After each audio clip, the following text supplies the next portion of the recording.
Hello guys, welcome to all of you. Let us see a question asked in GATE 2024. In this circuit given below, the switch S was kept open for a sufficient long time. So this switch was opened for a long time and is closed at t is equal to 0. At t is equal to 0 second, we close this circuit.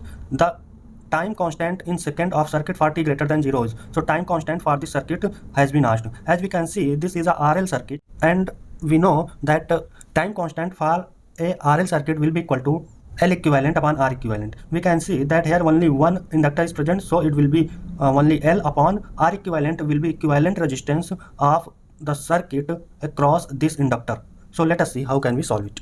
Here we can see that circuit for t greater than 0 second will be equal to this. Here switch will be closed and we can see that this 3 Henry and 5 ampere current source is connected here. For calculation of time constant tau, we know that L equivalent R equivalent is the formula for calculation of time constant of RL circuit. So here we can see that L equivalent is equal to 3 Henry since only one inductor is, so L equivalent will be equal to 3 Henry, and R equivalent since there is a number of resistor connected, so we have to find out R equivalent across this 3 Henry inductor.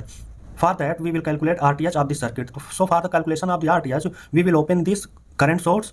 If it would have been a voltage source, then we would have short circuited it. RTH can be calculated as this 4 ohm and 4 ohm resistance are in parallel, and equivalent of these two resistances will be series in this 2 ohm resistance. So 4 and 4 ohm parallel plus 2 ohm. So RTH will be equal to 4 ohm. So tau can be written as L equivalent upon R equivalent equal to 3 upon 4, that is equal to 0.75 second.